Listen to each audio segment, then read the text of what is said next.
Hey everybody, I'm Robert Yerby, and I'm an insurance professional, and admittedly, kind of an insurance nerd. My friends and family tell me that nobody is going to want to listen to a podcast about insurance. So instead, on this show, I'm hoping to share a story or have a conversation with a guest about some relatable experience, and then show you how insurance impacts that story or topic. My hope is you'll enjoy a few laughs with me and maybe learn at least one interesting thing about insurance along the way. Here we go. Hey everybody, this is Robert and it's podcast time again. Thanks for joining us. And I say us because I'm here with Daisha. Hi everyone. We are both back from Panama. I am certain I had mentioned on previous podcasts I was in Panama, and I was mostly working for the first couple of weeks that I was in the country. I had an apartment just outside of Panama City and was kind of locking myself in there and trying to get a lot of work done. And then Daisha arrived on Christmas Eve. I did. Yeah. And so for the last 2 weeks of my trip, we were there together. And you had so much fun and such a better time with me there. Yeah. Well, yes. Yes, I had a much better time once you were there for lots of reasons. I wasn't working nearly as much. We were playing tourists most every day. Yeah. So I thought, Daisha, we could give just sort of a rundown on how some things went, and maybe there's some insurance angles to some of this stuff also. Yeah. Yeah. In no specific order? Maybe chronologically? Chronological order. How about that? Okay. Would you like me to start? Would you like me to lead this? Okay, you go ahead. Let's see how this goes. Okay. So the first thing I remember being like right through customs, and you had told me that you would be waiting for me in the airport. And I did say that. When I got there, he definitely wasn't. Uh-huh. And Where was I? he was in an Uber. And my thing is like, if you're a tourist going into a country, like this is also my first time traveling internationally. And the Airbnb was quite a bit of ways from the airport. But anyways, you're getting off a plane. Everything's in Spanish. No one knows English, really. And people are just motioning and just trying to... They're still talking to me in Spanish, right? Just imagine. And then you get off the plane and you're like, where's my boyfriend? He said he'd be here. And then he's like, yeah, I'm running late, whatever. So you're just hanging out. I wasn't just hanging out. No, I'm hanging out in the airport. And then... Let's cut this story short. How many minutes did you wait? maybe like 7 or 8. Okay. But then he's like, oh, I'm here. I was like, well, what color shirt are you wearing? He's like, white. Yes. Or black. No, you said black. I said white, and I was wearing a white shirt. He said black, so I'm looking for a guy in a black shirt. This is how she listens. I Everybody, turned. this is how she listens. I say I'm wearing a white shirt. She hears the exact opposite of that and then gives me crap. And I walk up to him like, you said you were wearing black. Like, what happened here? Yeah, that's the first thing that you said to me after not seeing me for 2+ weeks. You said you were wearing a black shirt. Hello to you too. Yeah. So that happened. That was like right when I got there. And then we get in an Uber or cab or whatever. And we go to Panama Pacifico. I think that was the first neighborhood we stayed in. Luckily, I only stayed there one day. Otherwise, I might have developed scabies. Scabies? Yeah. What's scabies? Scabies is a rash that is caused by flesh mites that burrow into the skin, and they like to live there. What makes you think that there were scabies at the apartment in Panama Pacifico? Because once we got to the new Airbnb, maybe about 2 days later, you come out the shower, and I was like wide-eyed, and I was like just pointing at your stomach, and you're just like, what? I was like, do you see your stomach? And I wish this was a visual podcast today, because then I would have him insert the photo that I took. Yeah, we can do that. Yeah. I mean, I guess we can do that. It's kind of gross. And yeah, I took a picture and I was like, dude, like, what is that? Like, and you knew it was like, and it started to welt. So I was like, is this hives? Like, is he allergic to something? But I was like, no, these are bites. And when I was researching everything, what it could possibly be, bed bugs and, mosquitoes, I was like, this isn't right though. Like, I was in the same bed. I've been in the same pool. I had no bites on me. And so, yeah, this was several days after you showed up that yes, the bites appeared. Right. I want to say it was like 3 or 4 actually. And we had been to the pool. Yes. We had been, to restaurants and bars and all that stuff, all the same places. Mm-hmm. And so, yeah, then, we chopped it up to, we went to the pharmacia. The ladies behind the counter, at first I had like some typed message out that was like translated, like, oh, he woke up with these. They're on his wrists and his ankles and his abdomen. And you showed her the picture. I showed her the picture, and then I think she asked to see it in person. She asked to lift his shirt up. Like, she had motioned towards your shirt. And so then, like, she lifts it up, or he lifts it up. And I guess I'll let you say. Well, she made a face like, ugh. Yeah. And like she thought it was really gross. Yeah. And then she called over another lady to let the other lady look at it. And she made a similar face. Right. And then she just said, she looked up and she said, insecto. Insecto, yeah. And But we like, should explain like what this place is that we're at, because it's not a CVS. It's damn near. This is a family podcast. Oh, dang! It's I'm just kidding. near. Oh, I'm sorry. I mean, it is sort of, but kids aren't listening to this. Right, they're not listening to an insurance podcast. Anyway, but like they're not pharmacists. Like we would know them, I think. I don't exactly know how to say it, but like you don't need to show up with like prescriptions for a lot of stuff at a Panamanian pharmacy. Which is nice. Yeah. Yeah. Well, I mean, I guess. In our case, for this, yes. And I don't really think we paid attention to like health insurance or any type of thing like that, like urgent care and like what coverage would be like.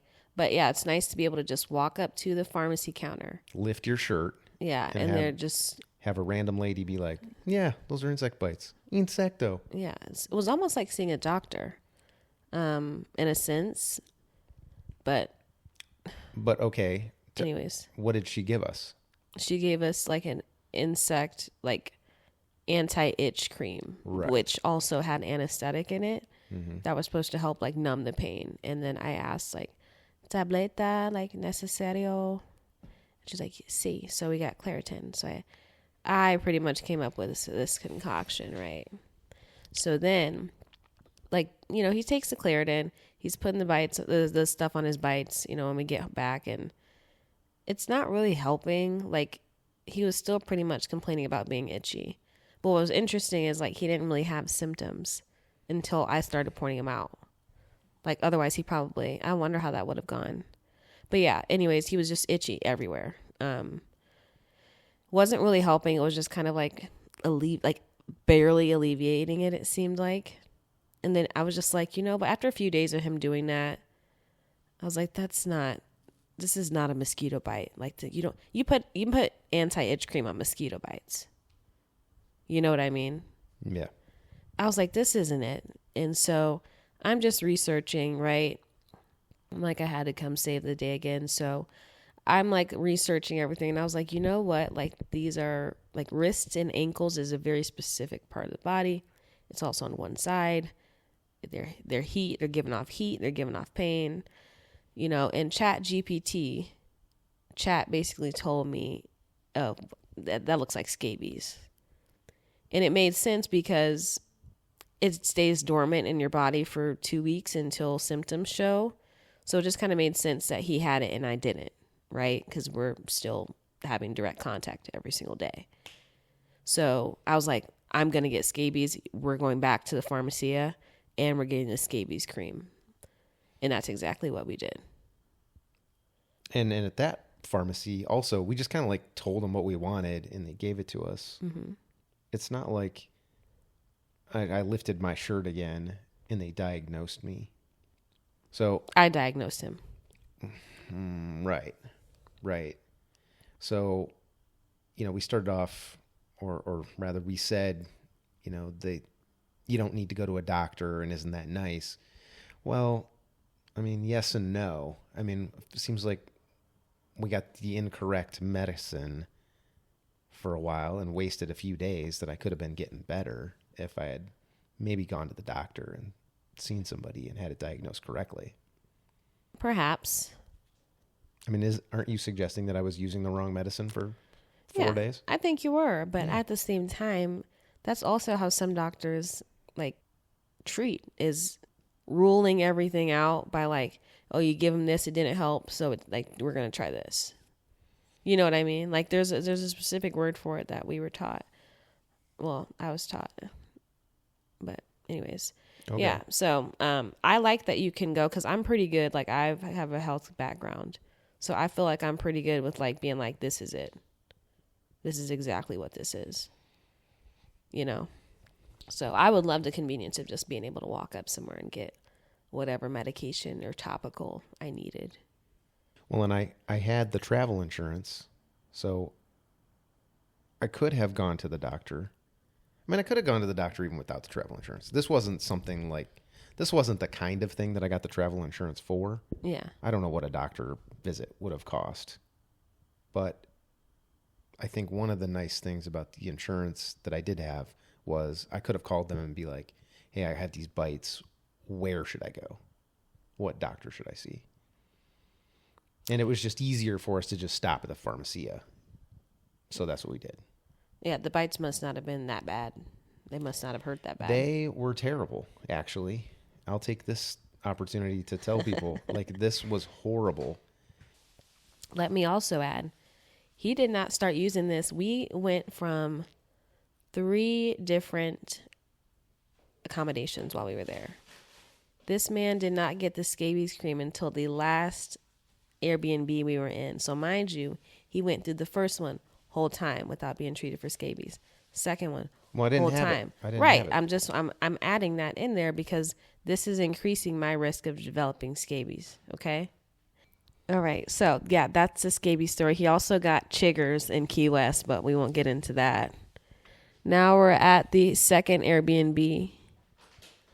The second Airbnb, and what I love about Robert and I's relationship is that we mellow each other out. If he's on 10, I'm a de-escalating and vice versa.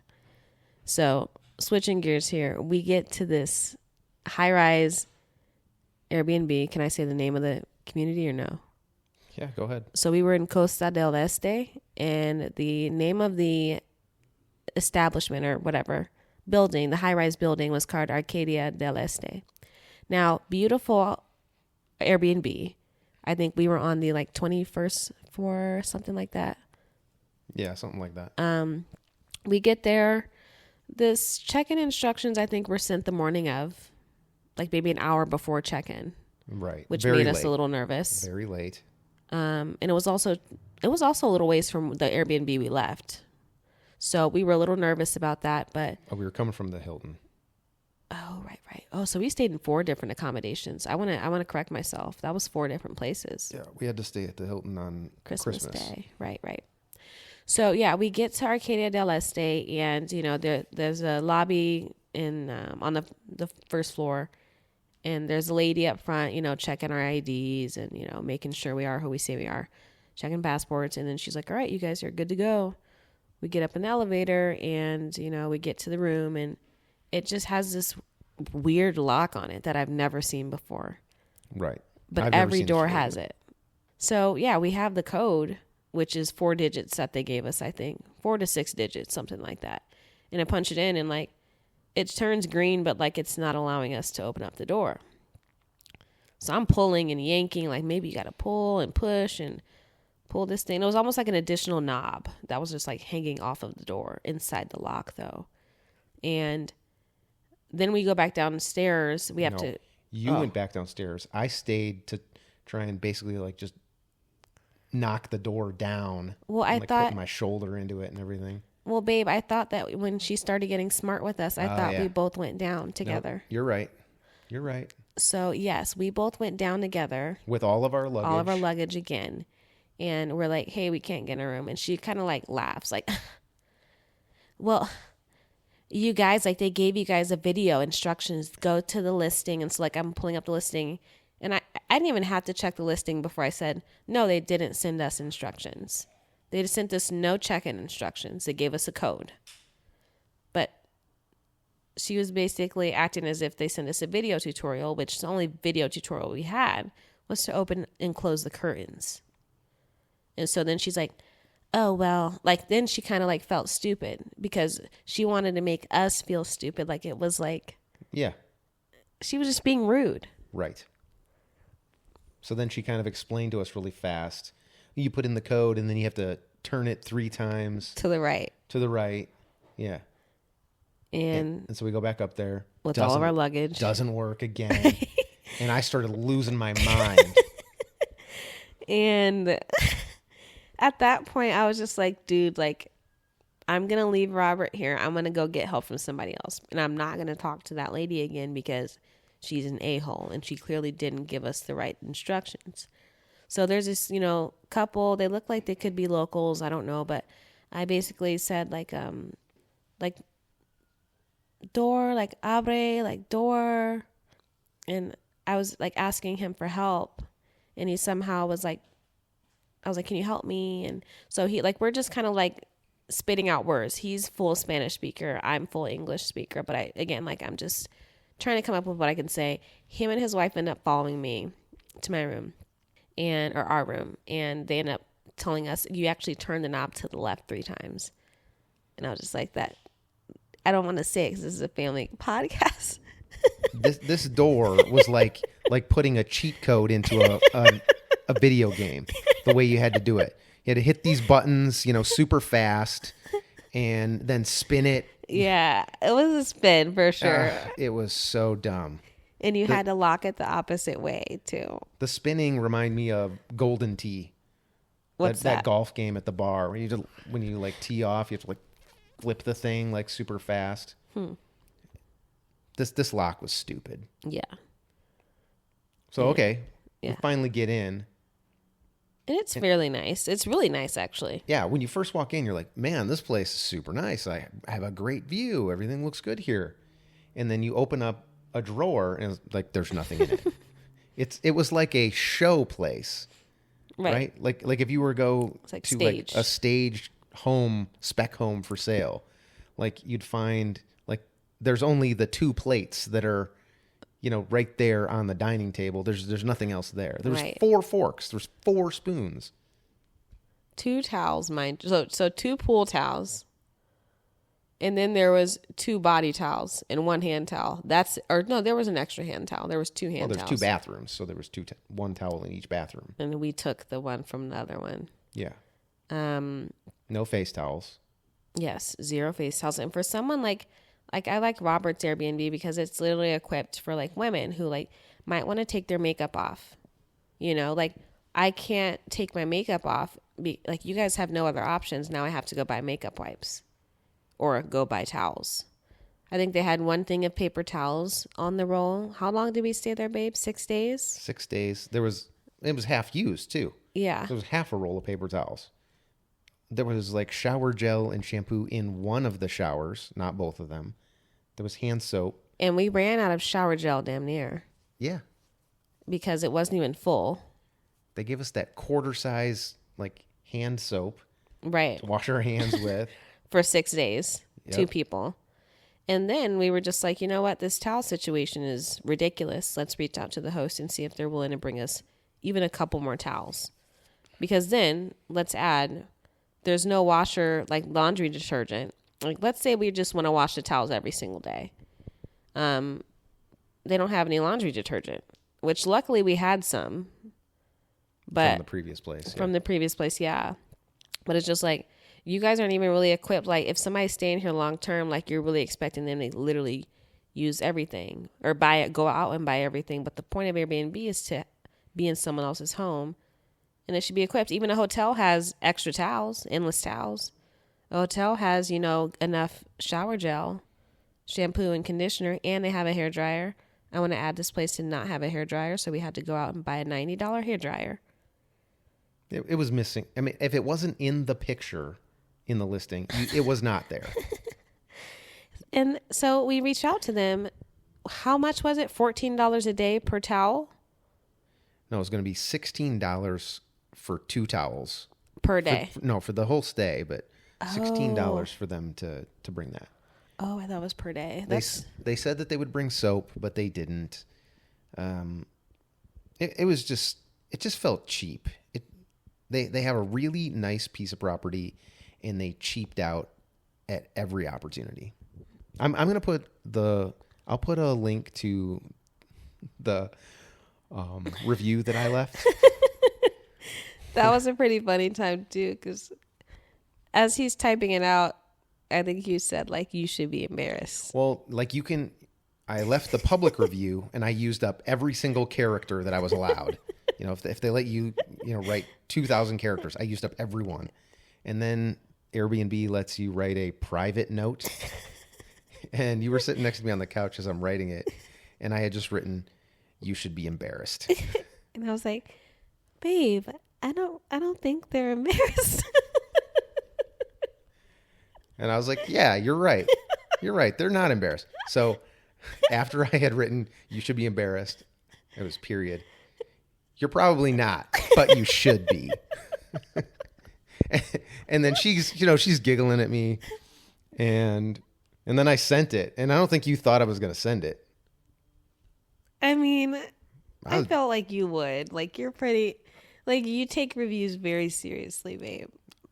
Like, it's pretty funny. I don't always review every place that we go to, but if it's really good or it's really bad, I make a point to send a review. 100%. Yeah. So, yeah, I'll put a link to this, I guess, not very good Airbnb, just so you can see the review maybe, but don't stay there. Don't stay. Or you need to pack in everything that you need. Yeah, if you don't mind and you just want to haul groceries around and paper, goods, and it's a great place. Not even grocery. You need to bring your own towels and soap and dishes. Hair dryer. I mean, yeah. Yeah. And patience, because it's going to take you a while to get into that lock. Oh, we didn't even tell the worst part. The lock was busted on the inside. Right? You went to the gym. Yeah. You went to the gym. I had a delivery order for groceries. And I'm trying to get out because they notify me and they say, like, "Hey, like, Mario's downstairs for your order." And I realized, like, okay, this door is a little complicated. Like, I could not get out. And I think Robert thought I was being lazy. I was like, "Can you go get the grocery order?" And I had to interrupt his workout. And then he realized, I'm sure you knew that the door was busted before maybe you did, maybe you didn't. We knew that it was a problem. Yeah. I didn't know that you would not be able to exit the unit.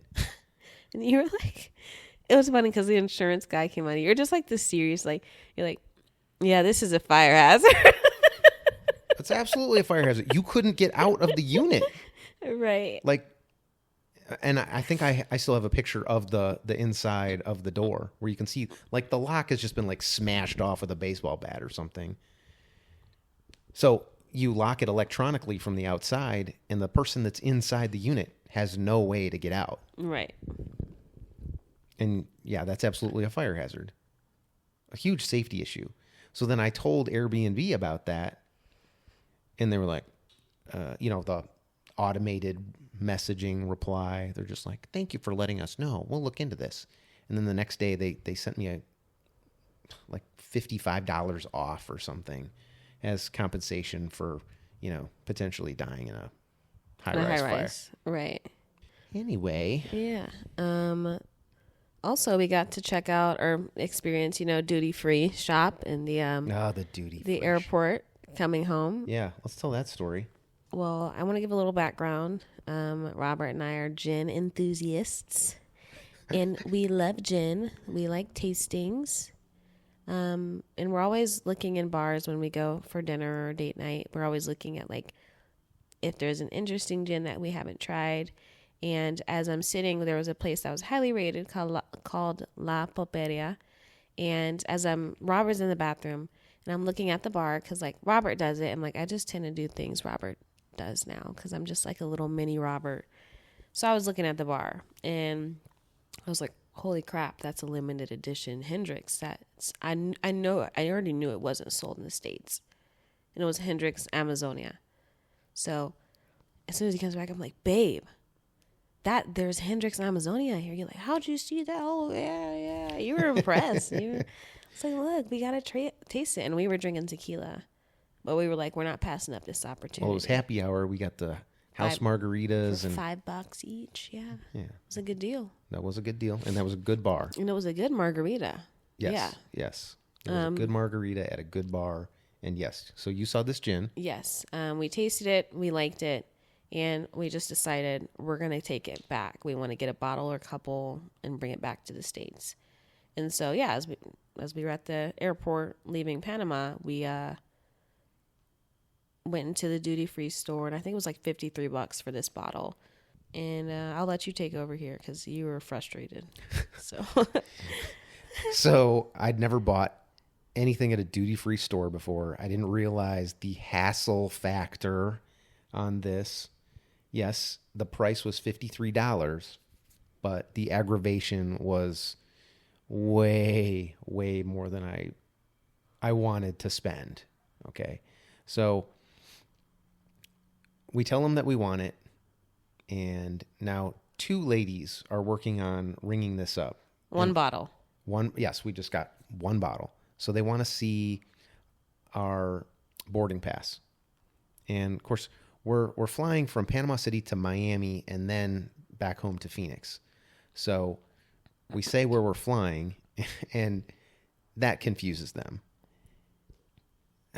Or it seemed to confuse them. We're like, okay, we're flying to Miami. That's what enables us to buy at the duty-free store, that we have an international flight. Okay. Well, the fact that we were flying on a connection over to Phoenix, they were concerned about that. And I'll get to that in a second. But it took them probably 15 minutes and 4 or 5 employees to ring up this bottle for us. And then they didn't give us the bottle. They said, here's your receipt. You'll get it when you board the plane. Right. So, okay, having never done this before, I kind of didn't trust that. And I'm just thinking, like, what is my recourse here if I get my boarding pass scanned by American Airlines? I'm going down the jetway and there's no bottle. What am I going to do then? Like, right. Get off and go back to the store and be like, hey, what's up? Right. Like, at that point, they've got me. So that's kind of stressing me out. But, okay, we get on the plane, and as we're making the turn onto the jetway, there's a dude there, and he hands us the bottle. Right. Okay, great. We put it in the backpack. We get to Miami, and remember we had to fetch our checked bags. Yes. And then go give them back to American Airlines so they get them on the flight to Phoenix. But now we have to go through security again, and we have a big bottle of Hendrix Amazonia in our bag, and we're going through security, and of course, all the bells and stuff goes off because you're not supposed to have liquids. Right. So you got to pull that out of line. And there was about 2 million people there at the security line. That's crazy. Remember? Oh, yeah. We're not talking about any special pre-check lines or nothing. Like, it's cattle car in the basement of the Miami airport. Right. And late at night, everybody's tired. Yeah, so they had to do the special little test. I gather this has happened before because they didn't take it from us. Right. But they had to scan it and run some kind of special test or something too. Make sure like it wasn't like punctured or opened or anything like that. The bag it was in. Yeah. So yeah, that was a lot. That was a lot. But And it was we worth it. We went through that Amazonia in about 3 days. I know. Well, we did share it with my family, so It was good that stuff. something. Yeah, It was good pretty stuff. Good. Okay.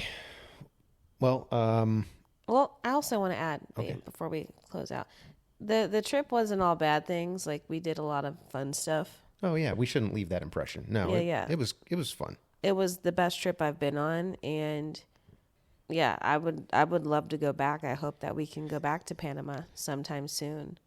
We did the sunset cruise on Christmas or New Year's Eve. We went to a lot of rooftop, like, high-rise lounges, for, bars, and the food was amazing. We found great restaurants there. The cuisine was just chef's kiss. So good. Best food I've had in my life was in Panama. What else did we do? Panama We went to the Canal Museum, yes. We here and there we talked with people. We made friends with the taxi driver. Yes. Out in La Playa Blanco. Yes. Blanca, sorry. Yeah. And he was super cool. Was it Javier? Joaquin. Yeah, like, he was cool, but you said you didn't like the cab we were in. No, the cab was a death trap. Yeah. It was let's see, the doors didn't really work reliably to open or close them. The seat belts in the back didn't work either side. I noticed let's see, he didn't have a side view mirror on the passenger side. Stop, you're lying. I didn't notice that. Oh yeah. What? Yeah. Well, but I don't know. It didn't look like it had been smashed off. It looked like it never had one. Wow. And I was thinking, that's how old this car is. It predates dual side view mirrors. You also said the speedometer didn't work. Didn't you say that too? Oh, yeah. I was noticing. So we used this guy for 4 days when we were in Playa Blanca. Yeah, because there's no Uber or Lyft in this town. So we just got his phone number and we would text him when we needed a ride. Yeah. But yeah, one of the last days I noticed none of the gauges worked on his dashboard. It was old school where the needles would move, just an older vehicle, but none of the needles moved. We were going 45, 50 miles an hour at one point down that road, and the speedometer needle's not moving at all.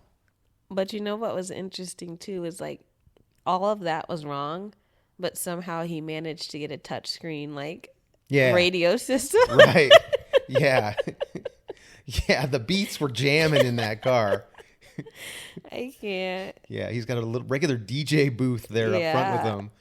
But no idea how many kilometers we're going or how much gas is in the car or right. What is on the right side of the vehicle at any time.